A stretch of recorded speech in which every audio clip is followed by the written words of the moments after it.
Come on. Don't chase the chickens. Come on. Come on.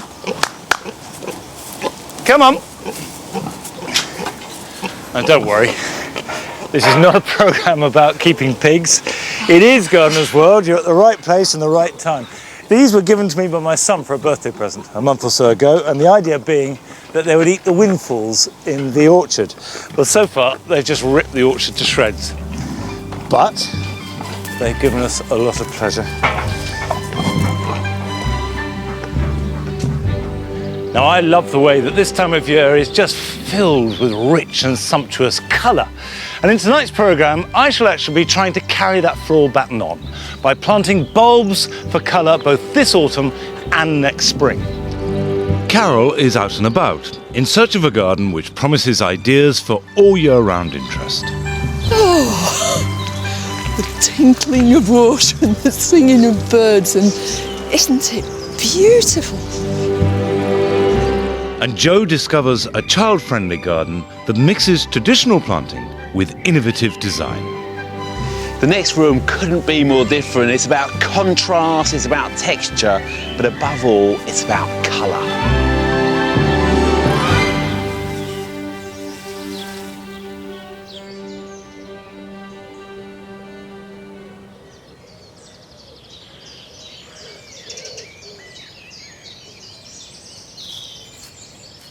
Although I'm planning for keeping the colour going into autumn, you can't overlook the highlights of what's happening in the garden right now. And colour is just bursting out in every area. But I like the unexpected colour here in the damp garden because it's such a lush place and it's dominated by green.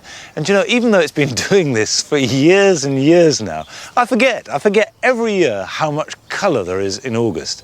And it's coming from these heleniums. This is Helenium canaria that I've put all over here. The lilies, the Lilium henryi. And then the combination of the two colours is picked up in the Ligularia desdemona. Got these wonderful purpley, big fat leaves, but these egg yolk yellow daisies just bursting out from them. And it is important just every day as the year is slowly edging away, just to relish everything it has to offer.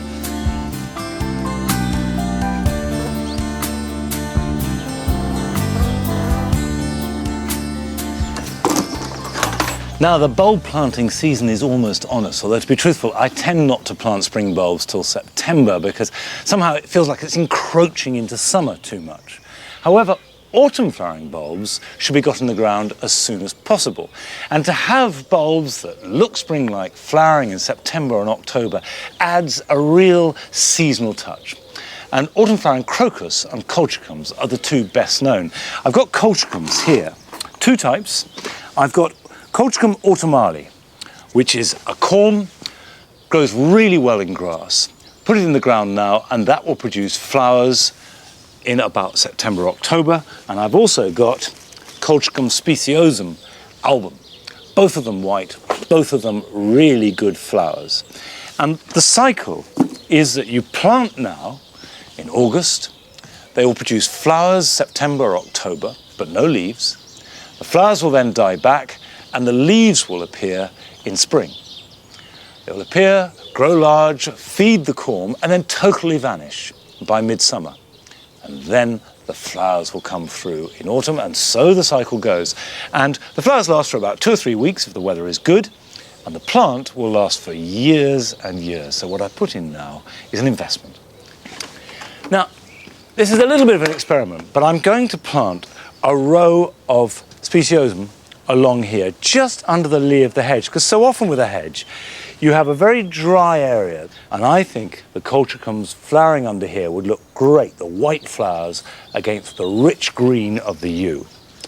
Now what they like is really good drainage. So I've got some leaf mould, and this is not compost, this is just simply leaves collected up last year and rotted down, and I'm going to add that to the soil and then just fork it lightly in. And leaf mould is better than compost because it provides a lighter soil and tends to be very good for spring flowering plants or bulbs in general. Right, there we go.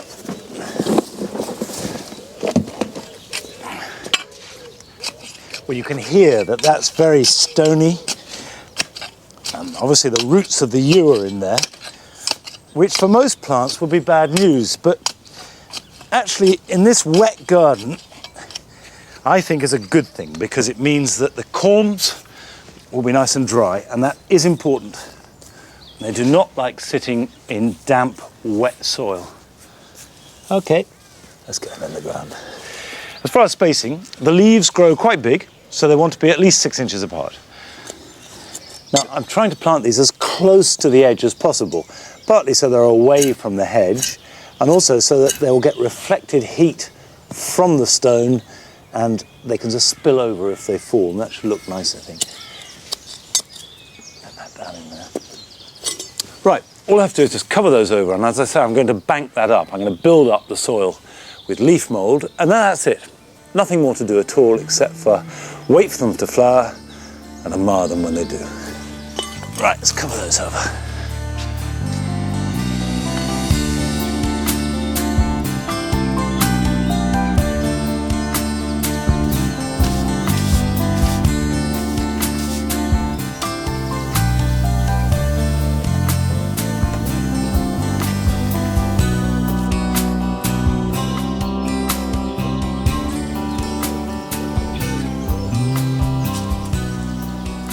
I've decided to put these colchicums, Colchicum autumnale album, in an informal group in this part of the copse. Now it's very shaded at the moment and very dry, but in spring there's lots of light in here. In fact, it's covered with crocuses in March. And that's the important thing, because the leaves will get light in spring when they need it, and then in high summer, when it's fully shaded, they die back anyway. And the flowers will come through in the shade and they won't mind it. It's dry, it's well drained. The only problem is the ground is like rock. You can, there we go, make it in there. So, and you just pop them in the hole, like that. Now, Carol has been to visit a garden in Staffordshire. And it's called the Secret Garden. The only problem is it's so secret, she had some trouble finding her way in.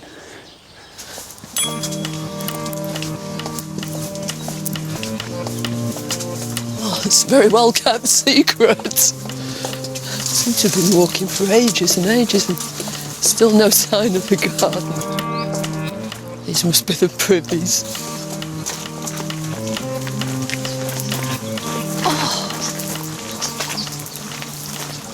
Oh, the tinkling of water and the singing of birds, and isn't it beautiful? There's another little garden over here, and there's so many different ways to go. Which one shall I choose? Over 30 years, Derek Higgett has created a garden that's full of all sorts. It's not just a surprise when eventually you find it, but the element of surprise continues as you journey round. Immaculate grass paths surround island beds, and here and there ornate roofs of summer houses appear through mature conifers. The whole garden's full of structures, statues, and above all, plants. When Derek started the garden here, it coincided with the height of popularity, the whole concept of island beds. He took that idea on board, but he individualised it, he made it his own. Lots of gardeners pay lip service to having a garden that's good all the year round, but Derek actually does it. What's your soil like? Is it heavy or light? It's very good loam. There used to be a pig farm at one time here, so it's about this deep, heavy loam, and then it's sandstone in places and gravel in other places. Heavy loam? Yeah. Heavy muck? Really good stuff. Yeah. But of course, I keep adding to it as well. I love the way round each corner there's a completely different view, isn't there? And not just one view. I mean, you can go up, could go down here, down this pergola. Yeah, down the city wall. Oh, look at, I love this. I love the way you use these plants that just ramble and scramble everywhere and let them get on with it. Yeah. It's variegated ground. It is, yeah. But it's a good doer. And yeah. your gorgeous golden hop. Oh, I wouldn't be without that. Yeah. A really good doer as well. This garden looks so good, it's no surprise to learn Derek is a professional gardener, working at nearby Shugborough Hall. But he's not elitist in any way when it comes down to plants. I adore the way that nasturtium just wanders right in through this cornice, you know, a really posh plant. Yeah. And quite a common, ordinary, you know, but it's lovely the way they mingle. It really is. Tucked away in a corner is another extraordinary structure. It's Derek's completely esoteric bothy. So this garden can be enjoyed come rain or shine or even snow. This is a proper tree house. It is, yeah. It's got trees even growing through it. The trees That's are a Siberian in here. spruce there. And over here, I've got a twin-trunked silver birch. Look at that. And a kifskate going through as well. What did you think? Did you just see the trees and think, I've got to build a building right Yeah, now? because I can't grow much here. But obviously it's lovely in the winter because next door I've got a wood burner as well. It's a lovely place to sit and share it with your friends. Well, it's also original too, you know, it's so you, isn't it? It is, yeah. Recyclable. The whole it's place. Yeah, and a place to put my lanterns as well. It's lovely, it really is.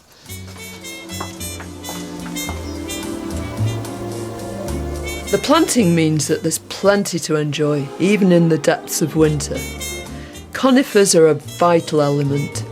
Derek has dozens of them, many combined with climbers, and they provide colour, structure and interest all year round.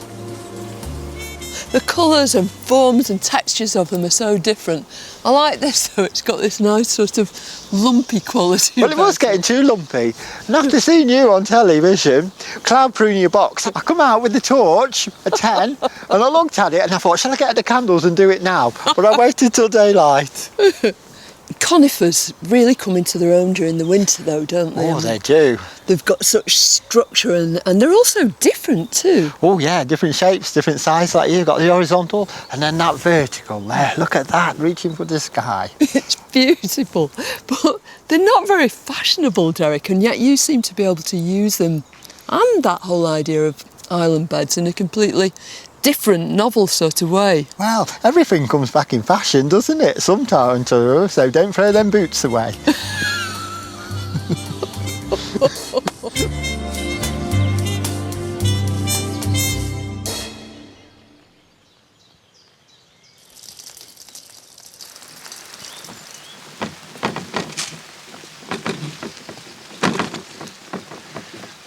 That style of gardening, of course, was exactly what I grew up with. My parents had a garden very similar to that.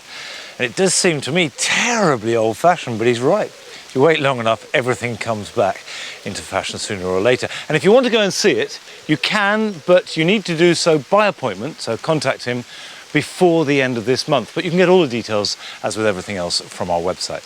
Now, I felt it start to rain and I thought it was going to pass, but actually it's kicking in. So I'm going to very quickly get these cyclamen into the spring garden. Cyclamen hederifolium is one of those plants that seems completely out of place, but in the best possible way, because it's a very delicate affair. And you can see this is a pink cyclamen hederifolium, which just rises up from the foliage and rather modestly bows down. And I've got a few white ones here in the ground. I've got a couple. So I'm going to add some pink and some white to it. And they're very, very easy to plant because although they are a tuber, you don't have to plant them very deep, just fork over and you can see how dry. Look, even though it's pouring with rain, the ground is like dust.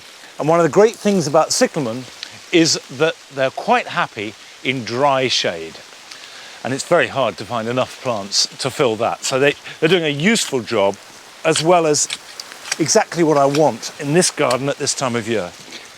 And when you buy them, they can seem very minimal indeed. I mean, that is not a lot to account for itself, but they will spread.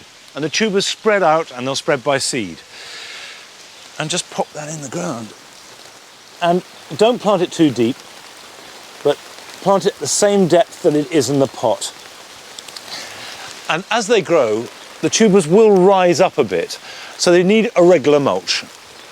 and that will cover them up, and that will spread out into a clump. So if I put another one about 6 inches apart from it, this is cyclamen herediifolium alba,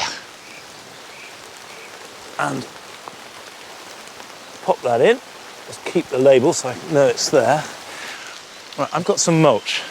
I'm going to add a little bit of leaf mould to that. There we go. That's fine. Now I have got more to do and I want to spread them round, but I'll just pick away at that over the next few days. But I also, while I'm here, want to plant for next spring. So these will flower August through into September and keep going for about 3-4 weeks. But I want to put in a bulb that won't start flowering until next April. But when it does, it's a good one. Now, these are bulbs which will really dominate the spring garden. And I know that because we've already got them. These are Crown Imperial Fritillaries. And we have a stand just in there. And they are Fritillaria Imperialis rubra. And they're orange and they're fabulous. And what I've got here are Lutea maxima, and they're yellow. And of course the yellow fits in with the whole spring theme. And the great thing about fritillaries is that they need to be planted truly deep. One often pays lip service to deep planting with bulbs, but these really do need to go down. They're whoppers, almost the size of a baking apple. And they've got a curious hole in them, which dictates how you plant them. Now it comes from Kashmir and likes really good drainage and is distinctly exotic. It grows up with this great pineapple head, and then the flowers droop down. Oh, but getting it in the ground, this is classic summer gardening, pouring with rain, getting a little bit chilly, but the ground's so hard and dry I can't dig into it. I want to get these down at least 6 inches, and actually more like about 8. Well, there we go. It's like a little post hole, but that's right for this. And then the key for planting these Crown Imperials is you plant them on their side. Don't plonk them down, because the moisture can get in and rot them in the hole. Is you just pop them in on edge, and the plant will come out and right itself. So roots coming out that side, the hole on that side, and pop it in the ground. And that's it. And then fill that back in. I've got really wet, and it might ease off, but I might pop in and change, I think. That's one of the great beauties, of course, of working from home. You can just go in and out. But occasionally you do come across a garden that doesn't seem to be attached to any kind of building at all. And that's the situation that Joe found himself in when he went to visit Marks Hall in Essex.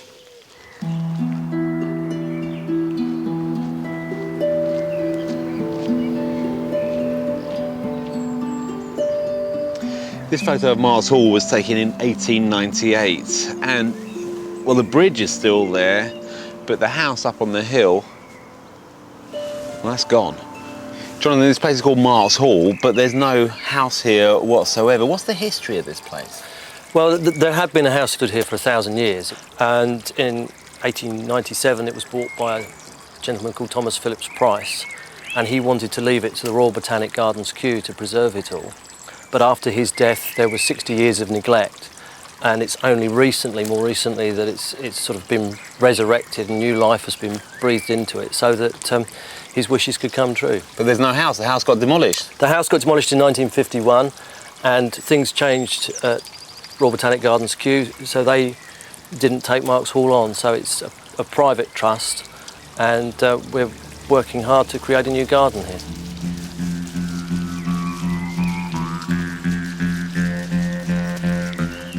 Ten acres of the estate has been dedicated to plants from the southern hemisphere. We've got eucalyptus, 5 different varieties, but planted en masse, so there's over 200 trees in total. And then these pampas grasses just shooting through this sort of long meadow type grass. I have to say, this whole place is really quite surreal. Can't believe I'm in Essex. One of the parts of the estate that had survived were the walls of this garden. Now, the obvious choice would have been to recreate a kitchen garden, but instead the decision was taken to create something altogether different. In 2003, this garden, designed by Britta von Schörnack, provided just that.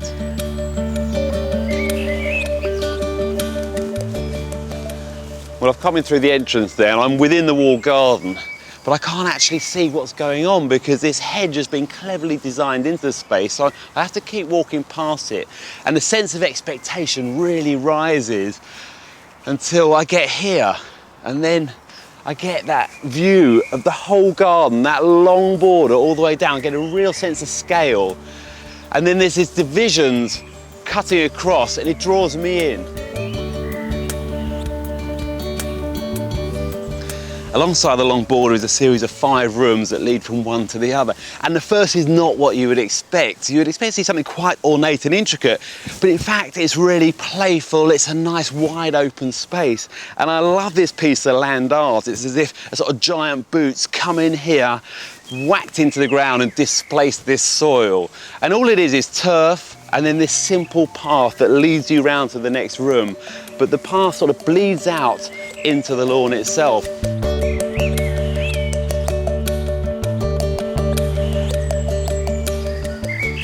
The next room couldn't be more different. It's about contrast, it's about texture, but above all, it's about colour.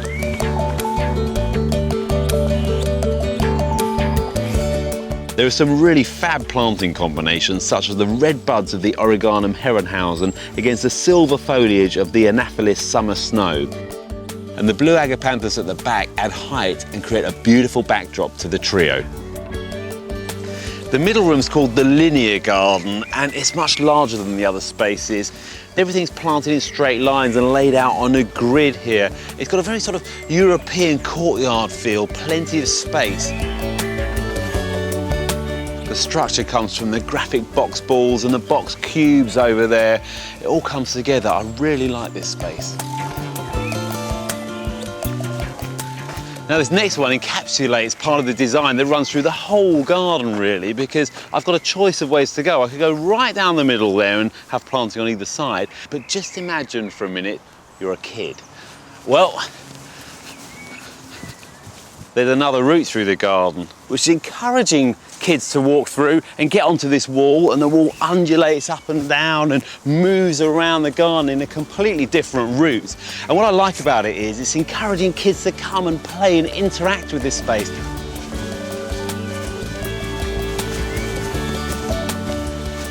Well, after all that excitement and all that colour, it's nice to enter another cool, calm green space which echoes the first room in a way. There's a nice symmetry to it.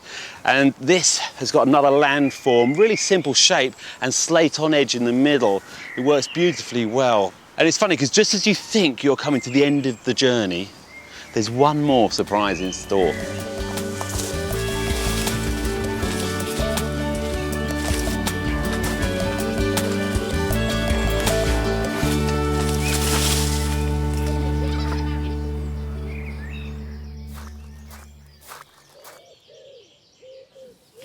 Marks Hall is open all year round, and that's certainly when I'm next in Essex. I'm going to try and have a look at it because I think it looks really, really interesting. Now, I don't know how interesting you find cucumbers, but these are the ones that I planted a couple of months ago. We've been eating cucumbers for weeks now, and they're not prized plants, they're not prized fruits, but they're really delicious to eat, and that's what it's all about. And they do grow perfectly well in pots. These are not huge pots. I put plenty of compost in, so they've got good feed, and they love the heat and moisture of this propagating end of the greenhouse. It's a fairly small enclosed space. It's not heated at this time of year, but it does get very muggy, and the hotter and the damper it is, the more they thrive. The only thing to remember is don't forget to give them some ventilation, because although they want that heat and moisture, if it gets too airless, then you're going to start getting problems with mould, and particularly mosaic virus, which you'll notice by the yellowing and the mottling of the leaves, and cucumbers are very prone to that. So I give these a weekly seaweed feed. Comfrey would do just as well. They're both high in phosphates, which is what they want. And whether you grow cucumbers or not, there are plenty of other things to get on with in the garden this weekend. Now is also a good moment to give your tomatoes a late summer boost of feed to maximise fruit. Again, I use comfrey fertiliser, with 1 part comfrey to 10 parts water. When lavender has finished flowering, it's the best time to cut it back. And don't just snip off the seed heads, but cut back hard, although try to avoid cutting into old wood where possible. This will maintain a tight, compact plant that won't be broken up by bad weather and which will retain its shape and grow back strongly next year. Red and white currants are pruned in early spring, but now is the perfect time to prune black currants, immediately after harvesting. They produce their best fruit on 2nd and 3rd year growth, so the easiest way to do it is to remove 1/3 of each plant every year, taking out the oldest wood every time. That way the plant renews itself every 3 years and remains at maximum productivity.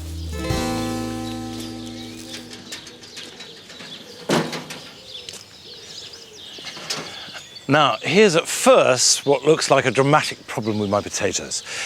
These, by the way, are lettuces that I sowed between the rows, and they were great, they're harvested well, but I'll remove those out the way, and I'll give them to the pigs, who love them, so I can show you the potatoes more clearly. Now you can see here that the potato leaves are covered with these brown marks, and they're rather dry, crispy stains that will reduce the foliage completely to shreds and brown tatters. This is a kind of potato blight, but it's not the potato blight. Another name for it is target spot or early potato blight, and it's a different fungus from the main enemy. It tends to attack potatoes that are either very dry or getting old. In the case of these, a bit of both. They're reaching their harvest age and it has been very dry and I haven't watered them at all. This is a variety called Sante, which a lot of organic growers grow because it's pretty resistant to blight. And it means that the potato itself won't suffer. Leaves don't look good, and obviously that affects the growth, but the potato's fine. If I pull one up or dig it up, I think we'll see that there's a perfectly healthy crop there. These potatoes are good. Got lots of small ones because it's been so dry, it hasn't developed as well as it might. But that will store fine and it's perfectly healthy. So target spot or early blight is not a disaster. However, I will clear away all this foliage, dig up the potatoes, that clears the bed for me, and then I can move on. Just one word of warning. This time of year, real potato blight is very likely, particularly actually in this part of the world. And you can tell the difference because that tends to start as a sort of chocolatey brown stain and then spread in a circular way, and it collapses the foliage, so it's soggy and rotten, whereas this crisps it up and it's brown. And it's very, very different. And if your foliage turns soggy and rotten, clear it and get the potatoes out because you don't want the spores to infect the tubers themselves. Okay, that's it for this week. I've got lots to do this weekend. I hope you have a really good weekend yourself, and I'll see you back here at Longmeadow next Friday. Bye-bye.